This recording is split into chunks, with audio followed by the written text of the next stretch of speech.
Hello नमस्कार साथियों, study 91 में मैं नीरज मिश्रा आप सभी का हार्दिक स्वागत करता हूं। दोस्तों, हम लोग मुद्रास्फीति और मुद्रा अपस्फीति के बहुत ही शानदार से टॉपिक को पढ़ रहे थे।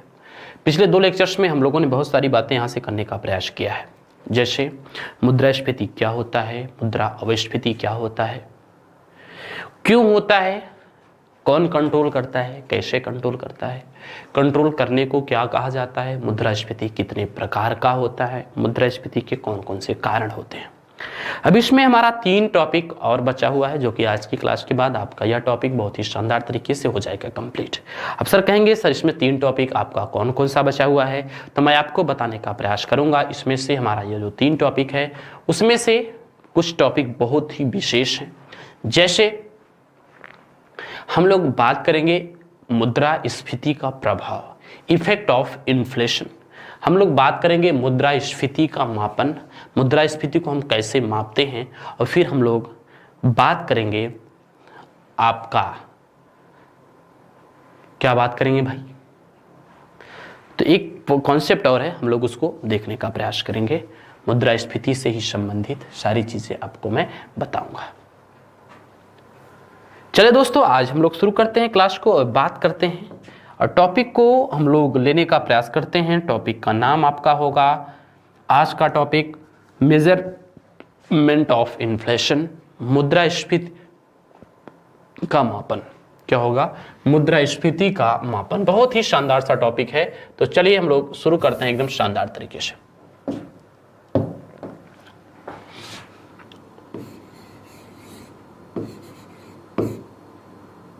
मुद्रास्फीति का मापन। क्या बाबू? मुद्रास्फीति का मापन। कोई भी चीज महंगी हुई है, सस्ती हुई है, क्या हुई है, कैसे हुई है, इसकी गणना हम कैसे करेंगे? अच्छा दोस्तों, ये बताइए, मुद्रास्फीति मतलब महंगाई है। कोई भी वस्तु या सेवा महंगी हुई है या कोई भी वस्तु या सेवा सस्ती हुई है, हम इसको कैसे मापते हैं?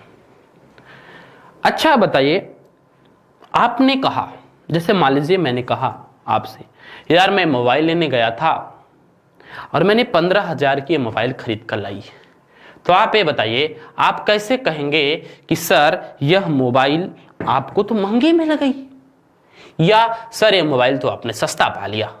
दोस्तों, कहने का मतलब ये होगा, किसी भी वस्तु या सेवा में या किसी भी महंगाई को ज्ञात करने के लिए आपको उस वस्तु की पुरानी कीमत पता होनी चाहिए।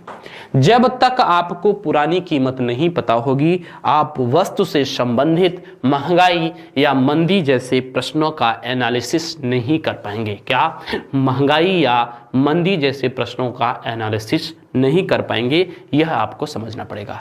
यानी दोस्तों, किसी भी वस्तु या सेवा की जब तक आपको पुरानी कीमत पता नहीं होगी, आप मुद्रास्फीति की गणना नहीं कर सकते हैं। यह आपके यूपीएससी में पूछा गया प्रश्न है।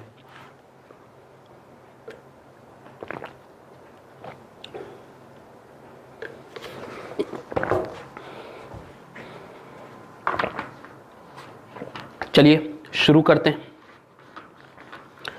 एकदम शानदार सा सेशन हम शुरू करते हैं मुद्रास्फीति के मापन से संबंधित। मुद्रास्फीति के मापन से संबंधित एकदम बहुत ही शानदार सा सेशन हम लोग शुरू करते हैं। टॉपिक का नाम क्या? मुद्रास्फीति का मापन। दोस्तों, मुद्रास्फीति की दर बराबर होता क्या है? पहले एक डिफिनेशन लिख, सॉरी फार्मूला लिख लीजिए, फिर हम लोग आगे चलते हैं। मुद्रास्फीति की दर बराबर, मुद्रास्फीति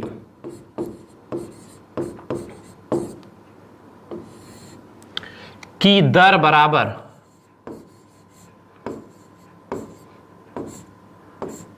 मुद्रास्फीति की दर बराबर वर्तमान कीमत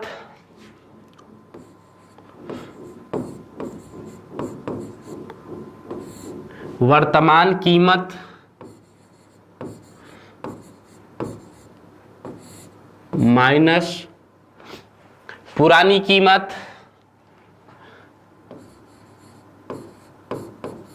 अरे पढ़ा होगा ना, मैथ्स तो पढ़ते होंगे। अभी एग्जाम्पल्स के माध्यम से ही बता देंगे, जिंदगी में नहीं भूलोगे।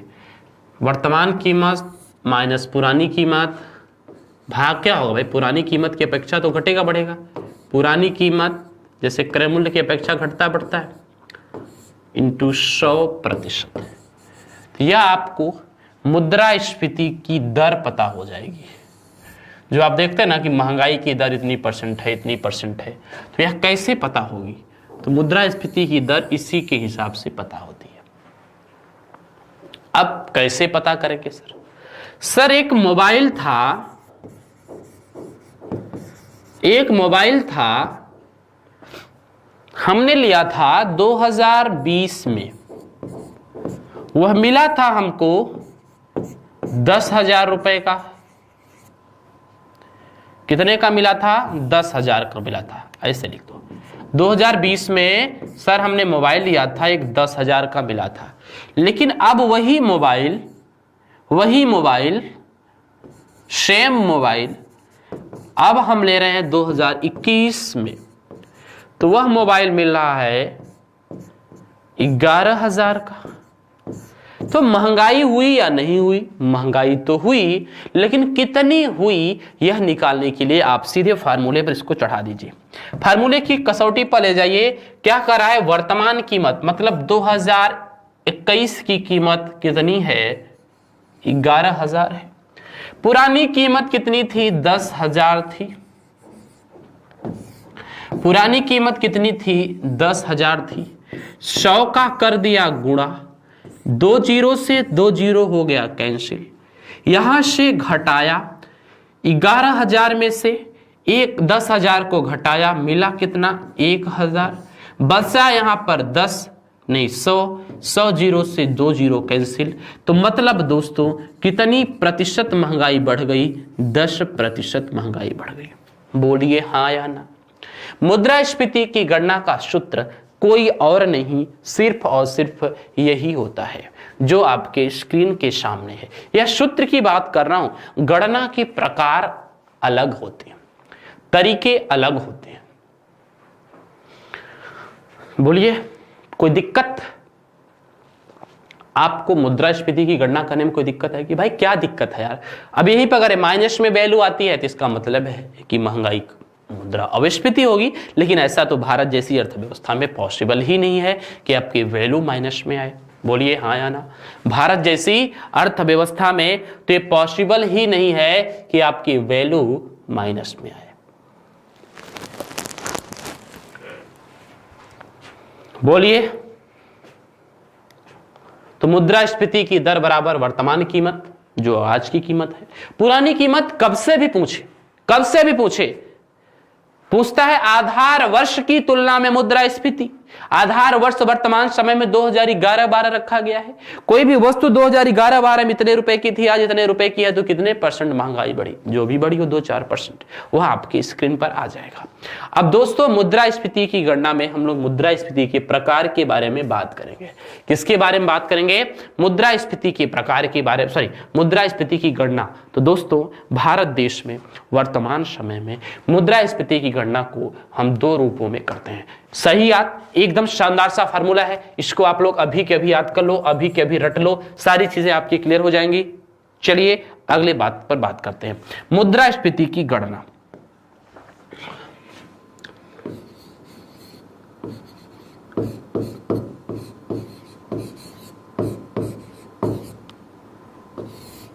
मुद्रास्फीति की गणना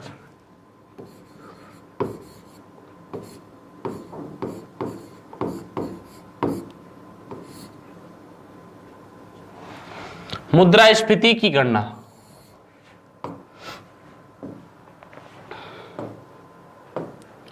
मुद्रास्फीति की गणना। अब देखिए क्या है मुद्रास्फीति की गणना, कौन कौन सी चीजें हैं। दोस्तों मैंने आपको पहले ही बताया था कि भारत देश में मुद्रास्फीति की गणना 2 रूपों में की जाती है। मुद्रास्फीति की गणना 2 प्रकार से की जाती है। 2 प्रकार कौन कौन से हैं तो नोट कर लीजिएगा। एक गणना होती है WPI, एक होती है CPI। WPI को कहते हैं wholesale price index. Wholesale price index.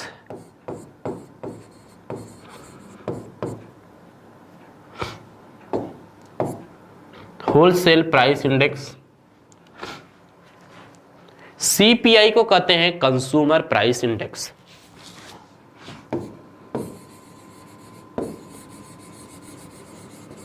Consumer price index.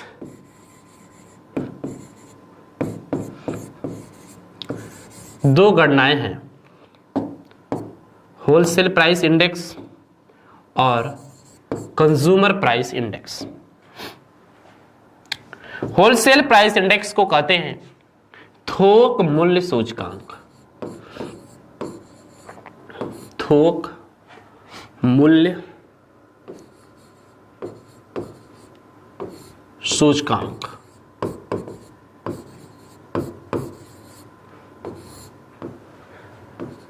क्या कहते हैं? थोक मूल्य सूचकांक। कंज्यूमर प्राइस इंडेक्स को क्या बोलते हैं? उपभोक्ता मूल्य सूचकांक।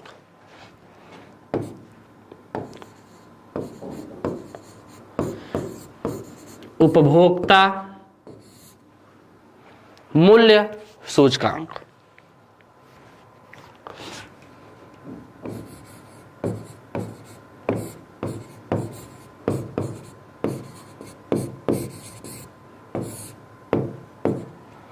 थोक मूल्य सूचकांक और उपभोक्ता मूल्य सूचकांक। दोस्तों, दो सूचकांक के आधार पर, सूचकांक का मतलब होता है इंडेक्स, मतलब घटना बढ़ना जो भी है वो आपके सामने प्रदर्शित किया जाएगा। अब आप ये बताइए कि WPI और CPI के अंतर्गत, WPI और CPI के अंतर्गत हम कैसे और किस हिसाब से गणना करेंगे? तो सबसे पहले हम बात करेंगे अब WPI की। देखिए, बार बार हम होलसेल प्राइस इंडेक्स नहीं लिखेंगे, या कहिए तो लिख देते हैं थोक मूल्य सूचकांक।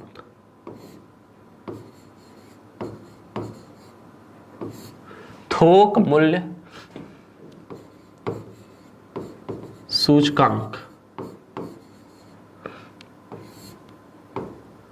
थोक मूल्य सूचकांक का मतलब होता है WPI।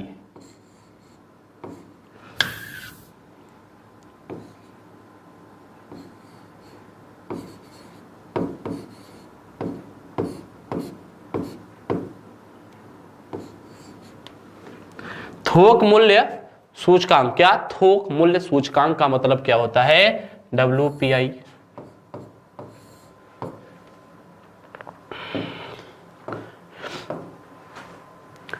अब देखिए, यहां पे डायरेक्ट लिखा है थोक मूल्य, मतलब दोस्तों थोक वस्तुओं के कीमतों में होने वाले उतार चढ़ाव को प्रदर्शित करना। याद रखिएगा, थोक मूल्य सूचकांक में सेवाओं को शामिल नहीं किया जाता। थोक मूल्य सूचकांक में सेवाओं को शामिल नहीं किया जाता, क्योंकि थोक मूल्य सूचकांक में सेवाओं को शामिल नहीं किया जाता क्योंकि हम सेवा को थोक में उपभोग नहीं करते हैं। हम सेवा का उपभोग अकेले अकेले करते हैं। हम सेवा का उपभोग थोक में नहीं करते हैं, इसीलिए थोक मूल्य सूचकांक के अंतर्गत WPI मतलब के अंतर्गत सेवा को शामिल नहीं किया जाता। कहने का मतलब है, इसके माध्यम से थोक मतलब समझते हैं ना, होलसेल, थोक वस्तुओं के कीमतों में होने वाले उतार चढ़ाव को प्रदर्शित किया जाता है, या इसके द्वारा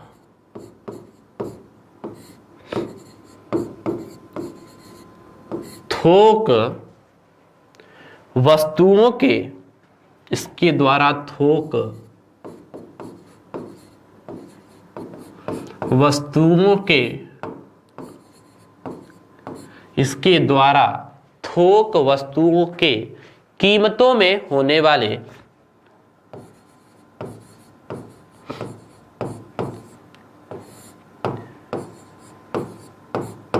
इसके द्वारा थोक वस्तुओं के कीमतों में होने वाले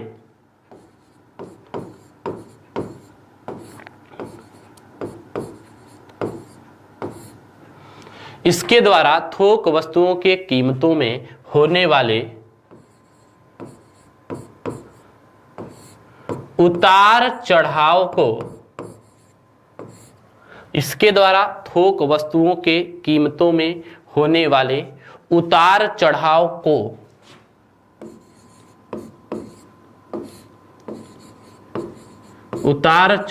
को प्रदर्शित किया जाता है।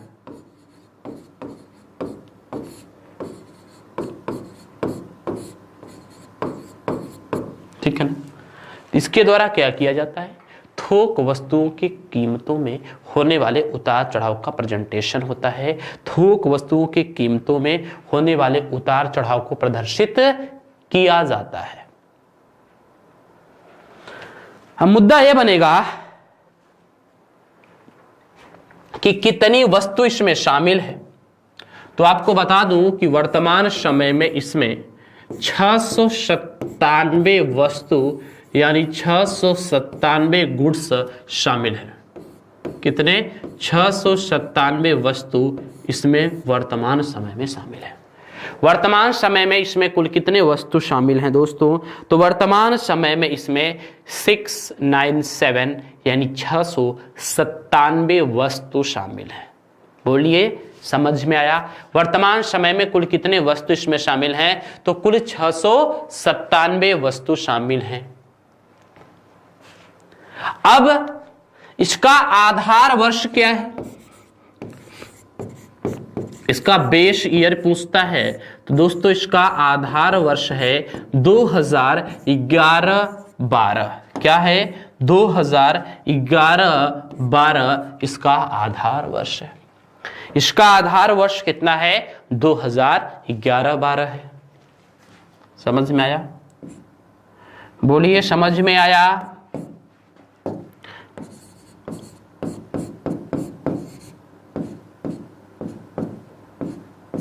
दो 2011-12 इसका क्या है? बेस ईयर है, आधार वर्ष है। आधार वर्ष कितना है? 2011-12 है। अब थोड़ा सा और आगे बढ़िए। अब इसकी गणना कौन करता है? क्योंकि थोक है तो दोस्तों इसकी गणना आर्थिक सलाहकार कार्यालय, वाणिज्य एवं उद्योग मंत्रालय के अंतर्गत आर्थिक सलाहकार कार्यालय द्वारा किया जाता है। इसकी गणना वाणिज्य और उद्योग मंत्रालय के अंतर्गत आर्थिक सलाहकार कार्यालय द्वारा किया जाता है।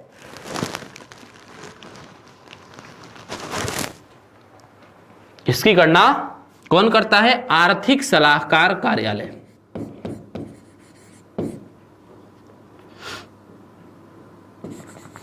आर्थिक सलाहकार कार्यालय।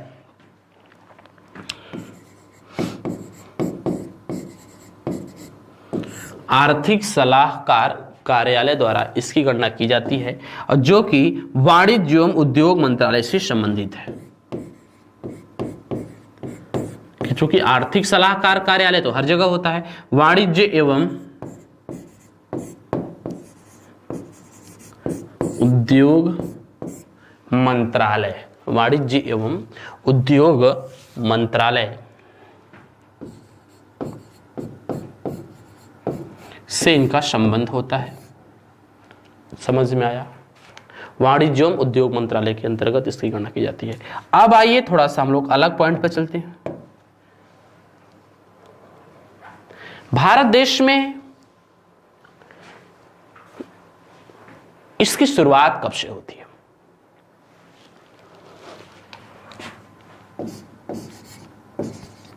तो मैं आपको बताऊं, भारत देश में WPI की शुरुआत, मुद्रास्फीति की गणना की शुरुआत 1942 से होती है। कब से होती है? 1942 से होती है, 1942। अब यहां से आपको एक चीज और याद करना होगा, वो क्या है? वह यह है कि 1942 में इसका बेस ईयर कितना था, आधार वर्ष कितना था? जाहिर सी बात है पीछे ही रहा होगा, तो इसका आधार वर्ष था 1939। इसका आधार वर्ष था 1939 ईस्वी। तो यह रहा आपका थोक मूल्य सूचकांक। अब शायद आप इससे संबंधित किसी भी प्रकार की कोई गलती नहीं करने वाले हैं।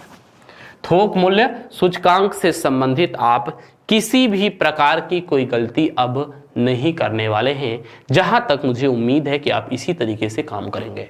बोलिए हाँ या ना। समझ में आया ना? बहुत ही शानदार तरीके से, अच्छी तरीके से आपने इसको समझने का प्रयास किया। ठीक, अब देखिए, अब हम दूसरे पॉइंट्स पर फोकस करेंगे। दूसरा पॉइंट हमारा क्या है? वह था हमारा उपभोक्ता मूल्य सूचकांक।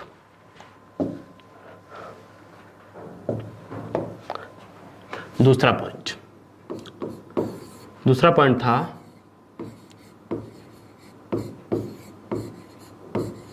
उपभोक्ता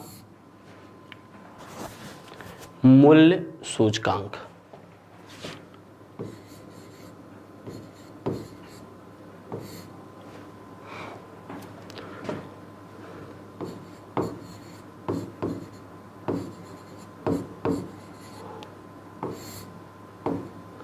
उपभोक्ता मूल्य सूचकांक मतलब CPI।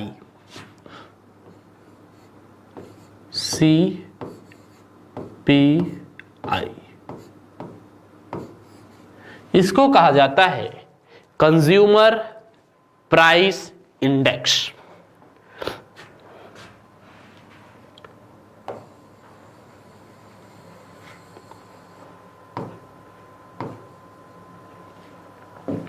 कंज्यूमर प्राइस इंडेक्स यानी उपभोक्ता मूल्य सूचकांक। जैसा कि आप देख पा रहे होंगे, इसको खुदरा मूल्य सूचकांक भी कहते हैं। क्या कहते हैं? खुदरा मूल्य सूचकांक।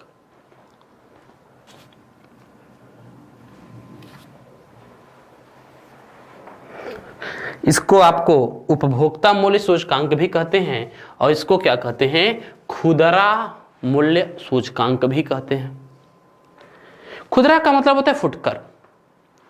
यह जो है फुटकर, खुदरा या यह खुदरा वस्तुओं एवं सेवाओं, इसमें वस्तु और सेवा दोनों शामिल होता है, लेकिन WPI में सिर्फ और सिर्फ वस्तु शामिल होता है। तो इसमें खुदरा वस्तु या इसके द्वारा खुदरा वस्तु एवं सेवाओं के मूल्यों में होने वाले उतार चढ़ाव को प्रदर्शित किया जाता है। लिख सकते हैं इसके द्वारा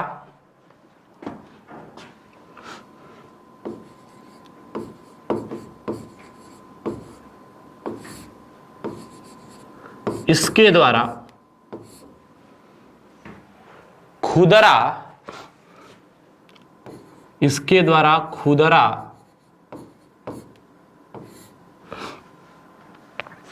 वस्तुओं एवं सेवाओं के इसके द्वारा खुदरा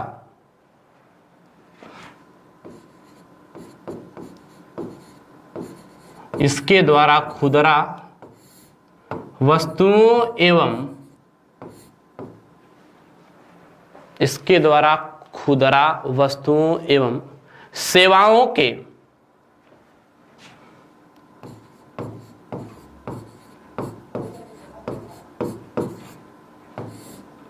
इसके द्वारा खुदरा वस्तुओं एवं सेवाओं के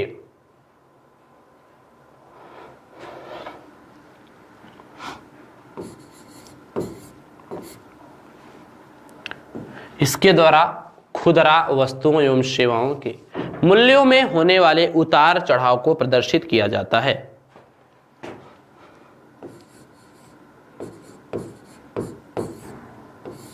मूल्यों में होने वाले मूल्यों में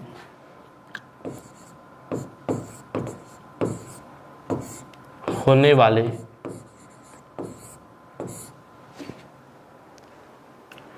उतार चढ़ाव को प्रदर्शित किया जाता है।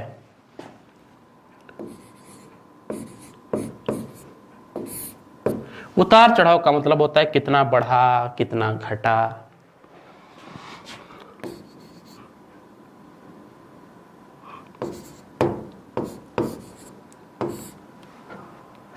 उतार चढ़ाव को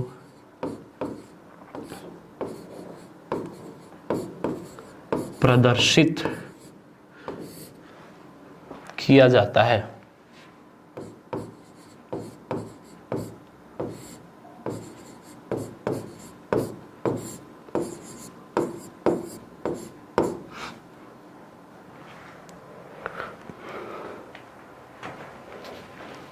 समझ में आया? तो इसके द्वारा खुदरा वस्तु एवं सेवाओं के मूल्यों में होने वाले उतार चढ़ाव को प्रदर्शित किया जाता है। दोस्तों, मैं आपकी जानकारी के लिए बता दूं कि यह प्रत्यक्ष रूप से सही गणना नहीं कर सकता। आप बताओ, आपके ग्रामीण स्तर पर, छोटे छोटे लेवल पर कौन आता है? आपके ग्रामीण स्तर पर, छोटे छोटे लेवल पर कौन आता है कि कैसी कौन वस्तु महंगी हुई या सस्ती हुई है, इसकी गणना करना सोचो। कितना पॉसिबल है? बिल्कुल पॉसिबल नहीं है। लेकिन भारत ने अन्य देशों के अतिरिक्त, अन्य देशों के बिहाफ पर, अन्य देशों को देखते हुए इसकी शुरुआत करने का फैसला किया है और भारत ने इसकी शुरुआत 2014 से किया है।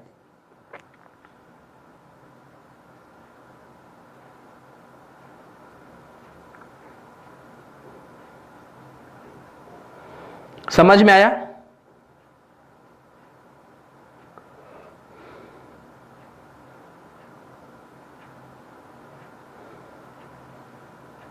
तो चलिए देख लेते हैं। तो आपको पता होना चाहिए कि इसकी गणना कौन करता है। तो इसकी गणना राष्ट्रीय सांख्यिकी कार्यालय द्वारा किया जाता है।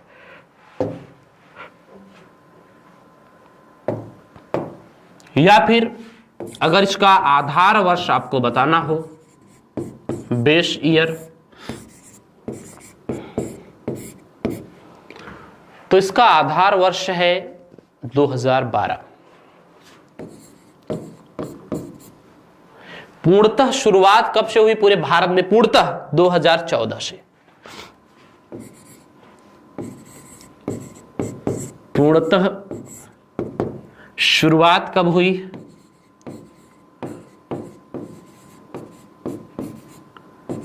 तो पूर्णतः शुरुआत हुई 2014 से। पहले थोड़ी बहुत थी लेकिन 100% नहीं था, क्योंकि इसका गणना सही तरीके से नहीं हो पाता है। पॉसिबल ही नहीं है कि यह सही तरीके से गणना कर दे। यह पॉसिबल ही नहीं है कि यह सही तरीके से गणना कर दे। अब देखिएगा अगला क्या है। अगला आपका है क्या, इसमें आप किस हिसाब से आगे बढ़ने का प्रयास करेंगे। अगला है इसकी गणना कौन करता है। इसकी गणना करता है एनएसओ, नेशनल स्टैटिस्टिकल ऑफिस, राष्ट्रीय सांख्यिकी कार्यालय। इसकी गणना कौन करता है? तो इसकी गणना राष्ट्रीय सांख्यिकी कार्यालय द्वारा किया जाता है। इसकी गणना कौन करता है? राष्ट्रीय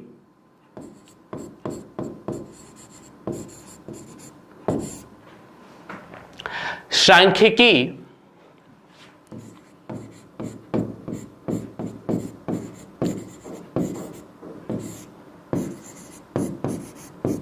कार्यालय। इसकी गणना कौन करता है बॉस? तो इसकी गणना राष्ट्रीय सांख्यिकी कार्यालय द्वारा किया जाता है। इसको बोलते हैं एनएसओ, नेशनल स्टैटिस्टिकल ऑफिस। क्या? National statistical office. अब जो सबसे बड़ा मुद्दा है जो आपको समझना है वह यह है कि भारत देश में जो कर्मचारियों की महंगाई भत्ते का निर्धारण होता है वह सीपीआई के आधार पर ही होता है। तो नोट करिएगा कि महंगाई भत्ते का निर्धारण क्या है? महंगाई भत्ता का निर्धारण, महंगाई भत्ता का निर्धारण, महंगाई भत्ता का निर्धारण, महंगाई भत्ता का निर्धारण सीपीआई के आधार पर ही किया जाता है या उपभोक्ता मूल्य सूचकांक के आधार पर ही किया जाता है। महंगाई भत्ता का निर्धारण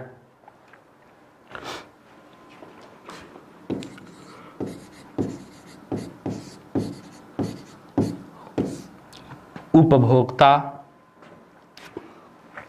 मूल्य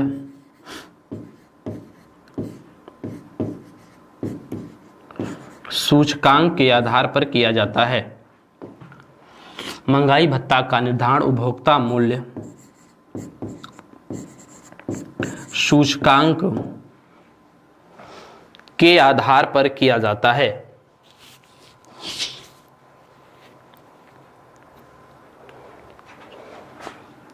के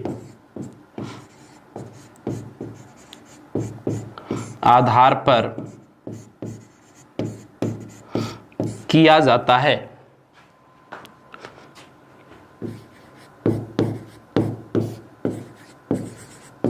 तो महंगाई भत्ते का निर्धारण किस आधार पर किया जाता है? तो दोस्तों महंगाई भत्ता का निर्धारण उपभोक्ता मूल्य सूचकांक के आधार पर किया जाता है। किस आधार पर किया जाता है? उपभोक्ता मूल्य सूचकांक के आधार पर महंगाई भत्ते का निर्धारण किया जाता है। दोस्तों आपने देखने का प्रयास किया कि हम मुद्रास्फीति की गणना को कैसे करते हैं। क्या मुद्रास्फीति की गणना हम कैसे करते हैं, सारी चीजें आपको बहुत ही अच्छे तरीके से समझ में आ गई। दोस्तों हम लोग बात करेंगे फिलिप कर्व क्या होता है। फिलिप कर्व ध्यान दीजिएगा। उसके बाद हम इफेक्ट ऑफ इन्फ्लेशन की बात करेंगे। मुद्रास्फीति का प्रभाव भी बहुत इंपॉर्टेंट है हमारे लिए। फिलिप वक्र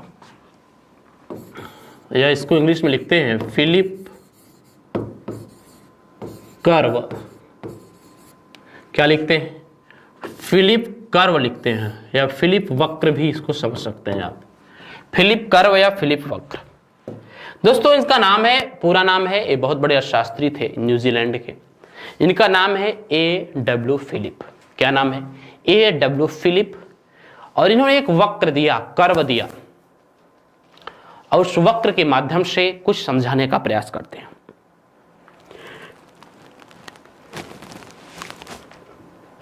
आप ये बताइए, महंगाई, महंगाई का मतलब मुद्रास्फीति। महंगाई का मतलब मुद्रास्फीति। दोस्तों ये जो आपके वैज्ञानिक अर्थशास्त्री हैं, इन्होंने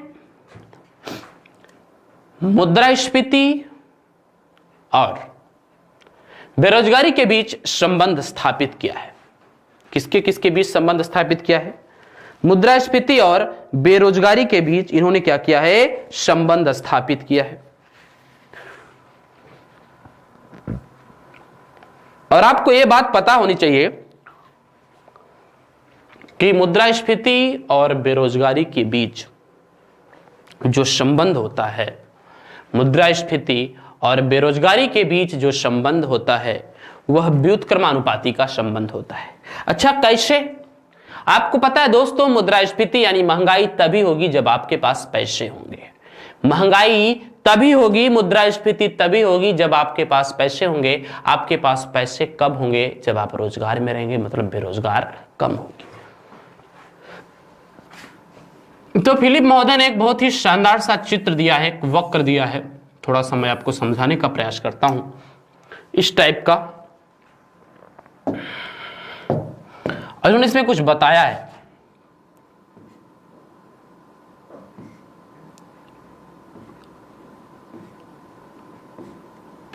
4 3 2 1 1 2 3 4। तो 4 3 1। अब देखिएगा क्या बताने का प्रयास किया है। इन्होंने एक तरफ लिखा है मुद्रास्फीति। क्या लिखा है? मुद्रास्फीति, माफ कीजिएगा। इन्होंने एक तरफ लिखा मुद्रास्फीति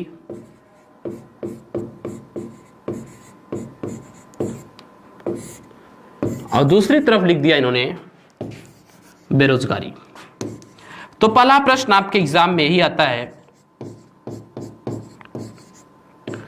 कि फिलिप महोदय ने किन दो अवयवों के मध्य संबंध स्थापित किया है? तो फिलिप महोदय ने मुद्रास्फीति और बेरोजगारी के बीच संबंध स्थापित किया है, लेकिन कैसा संबंध स्थापित किया है यह अब आपको समझना है। कैसा संबंध स्थापित किया है यह अब आपको समझना है कि फिलिप वक्र ने बेरोजगारी और मुद्रास्फीति के बीच किस प्रकार के संबंध बताने का प्रयास किया। तो अब आप यहां से इसको समझिएगा। क्या समझना है? समझना यह है कि आप देखेंगे कि जब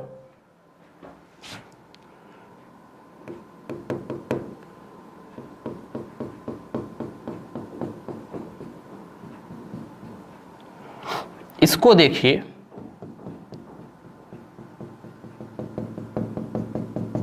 और इसको देखिए, आप देखेंगे कि जब मुद्रास्फीति की दर लगभग 4 के आसपास है तो बेरोजगारी 1 के आसपास है, और जब बेरोजगारी 4 के आसपास है तो मुद्रास्फीति 1 के आसपास है। तो दोस्तों, आप लोग बैंकिंग का चैप्टर हो चाहे मुद्रास्फीति और अपस्फीति का चैप्टर हो, इन दोनों चैप्टर्स के माध्यम से आपने यही पढ़ने का प्रयास किया है कि मुद्रास्फीति और बेरोजगारी के बीच व्युत्क्रमानुपाती का संबंध होता है। हमने आपको डायरेक्टली बताया नहीं, लेकिन देखिए दोस्तों, जब तक न्यूटन महोदय नहीं थे तो क्या सेब नीचे नहीं गिरते थे, आम अमरूद नीचे नहीं गिरते थे? गिरते थे, सब जानते थे। लेकिन एक कॉन्सेप्ट है दोस्तों, कहा गया है कि A.W. फिलिप के अनुसार मुद्रास्फीति और बेरोजगारी के बीच व्युत्क्रमानुपाती का संबंध होता है। इन्होंने बताया है कि मुद्रास्फीति और बेरोजगारी के बीच कैसा संबंध होता है? तो व्युत्क्रमानुपाती होता है। अभी से गांठ बांध कर याद कर लो, ये आपके एसआई के एग्जाम के लिए बहुत इंपॉर्टेंट है। मुद्रास्फीति और बेरोजगारी के बीच कैसा संबंध है? तो मुद्रास्फीति और बेरोजगारी के बीच व्युत्क्रमानुपाती का संबंध है। मुद्रास्फीति और बेरोजगारी के बीच कैसा संबंध है? तो मुद्रास्फीति और बेरोजगारी के बीच व्युत्क्रमानुपाती का संबंध है। मुद्रास्फीति और बेरोजगारी के बीच कैसा संबंध है? तो व्युत्क्रमानुपाती का संबंध है।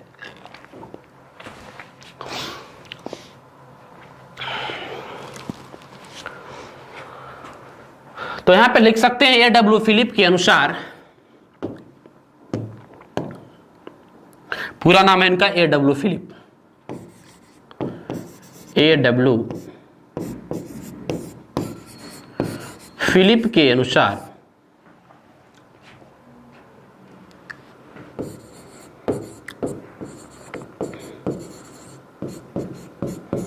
A.W. फिलिप के अनुसार मुद्रास्फीति क्या? मुद्रास्फीति तथा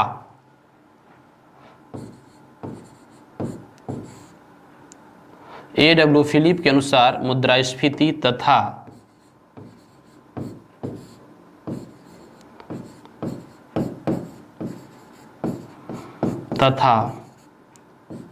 बेरोजगारी के मध्य A.W. फिलिप के अनुसार मुद्रास्फीति तथा बेरोजगारी के मध्य व्युत्क्रमानुपाती का संबंध होता है।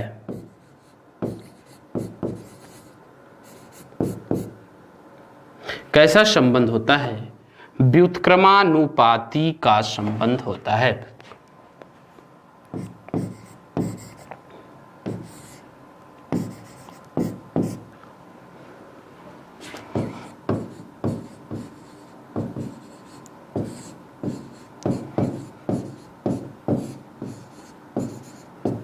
समझ में आया? तो A.W. फिलिप के अनुसार मुद्रास्फीति और बेरोजगारी में कैसा संबंध होता है? तो दोस्तों A.W. फिलिप के अनुसार मुद्रास्फीति और बेरोजगारी में व्युत्क्रमानुपाती का संबंध होता है। कैसा संबंध? व्युत्क्रमानुपाती का संबंध। कोई दिक्कत नहीं, बहुत ही शानदार तरीके से जानबूझकर समझबूझकर हम लोगों ने इसको करने का प्रयास किया है। बोलिए यहां तक ये बस एक छोटा सा पॉइंट था, इसको आप लोगों ने समझने का प्रयास किया होगा। दोस्तों हम लोग बात करेंगे इफेक्ट ऑफ इन्फ्लेशन, यानी मुद्रास्फीति का प्रभाव क्या होता है। मुद्रास्फीति का प्रभाव, ये आखिरी पॉइंट है।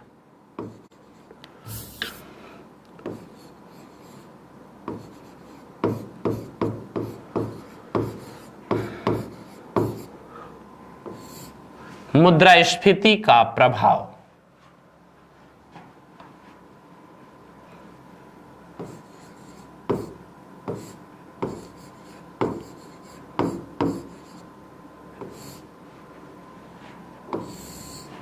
मुद्रास्फीति का प्रभाव और मुद्रास्फीति का प्रभाव का मतलब है इफेक्ट ऑफ इन्फ्लेशन। क्या है? इफेक्ट ऑफ इन्फ्लेशन, इन्फ्लेशन का प्रभाव, ये आपको याद कर लेना पड़ेगा। अच्छा दोस्तों, इन्फ्लेशन का प्रभाव किसके ऊपर कैसा पड़ता है, यह कैसे हम जानेंगे कि इनके ऊपर मुद्रास्फीति का सही प्रभाव है या किसी के ऊपर मुद्रास्फीति का सही प्रभाव नहीं है? यह हमको जानकारी आखिर होगी कैसे?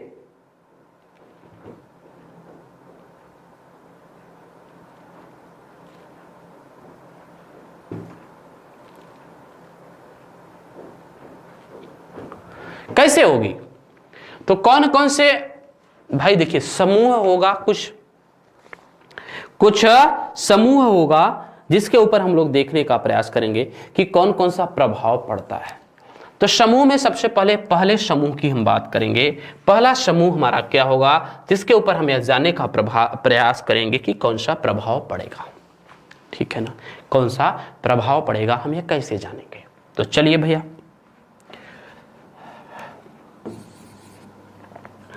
सबसे पहले उपभोक्ता। आप बताओ, ये आप बताएंगे। हम आप उपभोक्ता हैं या नहीं है? उपभोक्ता कौन है? जो किसी भी वस्तु या सेवा का उपभोग करता है। तो हम आप क्या हुए?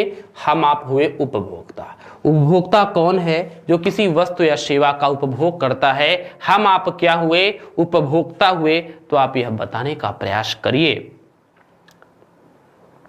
आप यह बताने का प्रयास करिए कि उपभोक्ता को महंगाई में क्या होगा, फायदा या लाभ, नुकसान क्या होगा? भाई आप ये बताइए, हम आप उपभोक्ता हैं, वस्तु और सेवा महंगी हो रही तो हमको आपको हानि ही तो होगा ना। तो उपभोक्ता को हानि होती है।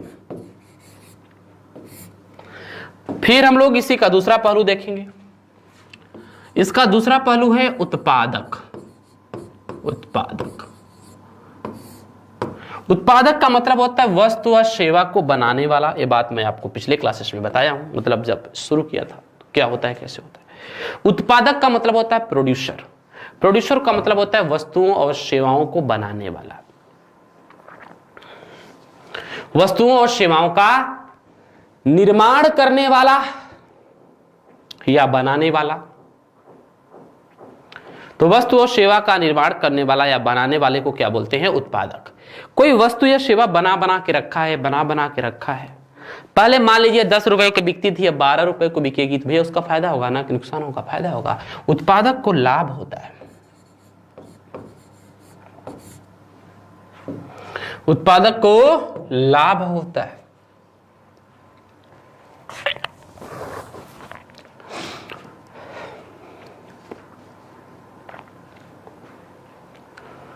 अब बात हम करेंगे अगला पॉइंट। अगला पॉइंट आपका क्या है? रीढ़ी। रीढ़ी समझते ना, जिसको लेनदार कहते हैं, उधार लेने वाला, उधार लेने वाला।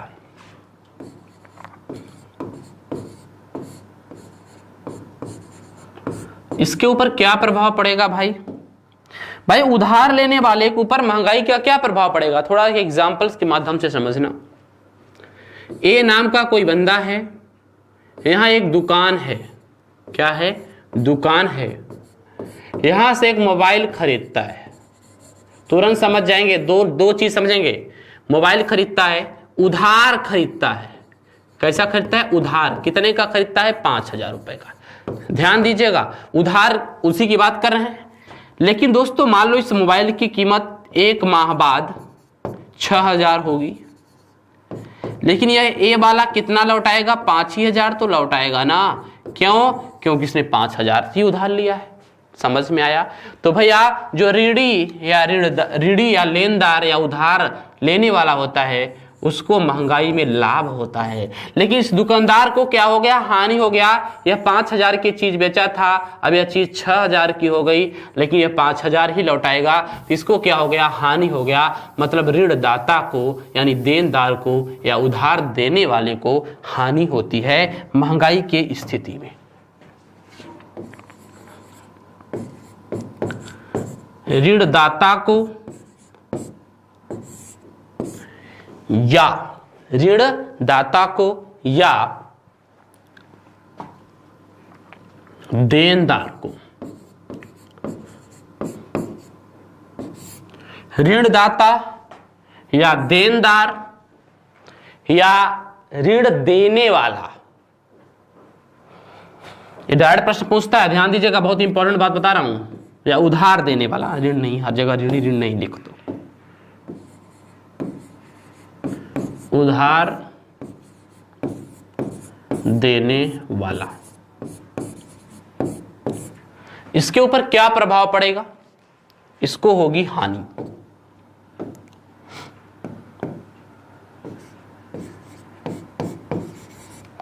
इसको हो गया हानि। अब देखिएगा, अब हम लोग किस पर बात करेंगे? अब हम लोग बात करेंगे अगला पॉइंट, और पॉइंट का नाम होगा आयात। आयात और निर्यात, दो की बात कर लेते हैं एक साथ। ध्यान देना, आयात का मतलब आने वाला। आयात का मतलब आने वाला, किसी दूसरे देश से आने वाला। आप बताइए, जब आपके देश में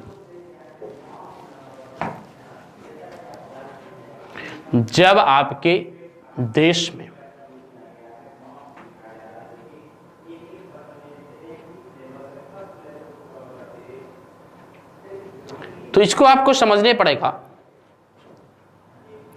कि जब आपका जो आयात है, आयात बढ़ेगा, क्योंकि लोग सोचेंगे भैया चलो इस देश में महंगी वस्तुएं जा रही हैं, यहां पर ज्यादा वस्तु दे दो, तो आयात में तो वृद्धि हो जाएगी।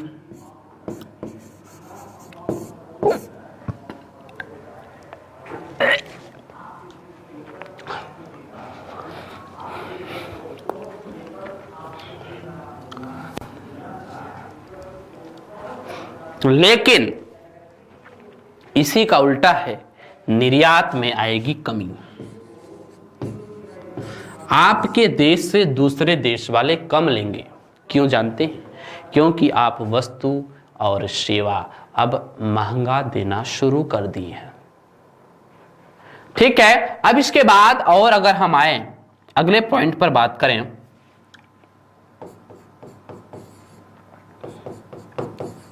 अगले 2 पॉइंट्स आपके क्या हैं?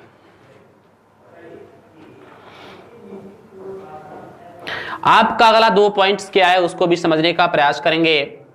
तो बात करेंगे बचत और व्यय में। बचत और व्यय, ध्यान दीजिएगा, बचत और व्यय। में क्या है। दोस्तों इसको अगर आप समझने का प्रयास करेंगे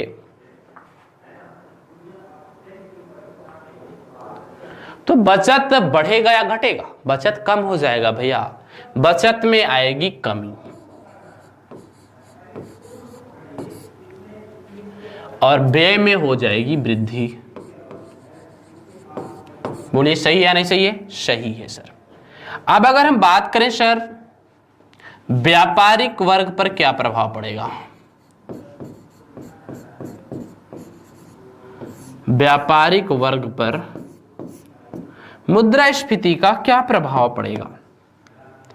जो व्यापारी हैं, जो व्यापारिक वर्ग है, उसका मुद्रास्फीति पर क्या प्रभाव पड़ेगा? तो व्यापारिक वर्ग को लाभ होगा भाई। क्यों? क्योंकि वस्तुओं के महंगे होने की स्थिति में व्यापारिक वर्ग को क्या होता है? लाभ होता है। ठीक है, तो यह रहा आपका प्रभाव। बहुत ही शानदार तरीके से हमने इसको भी पढ़ने का प्रयास किया है। तो चलिए आज से यह आपका टॉपिक होता है कंप्लीट। अब हम लोग बात करेंगे नेक्स्ट लेक्चर में, बहुत ही अच्छी तरीके से अच्छे टॉपिक पर डिस्कस होगा। तब तक के लिए आप अपने ध्यान रखिएगा, अपनी पढ़ाई को अच्छी तरीके से करते रहिएगा। Thank you, best of luck, जय हिंद।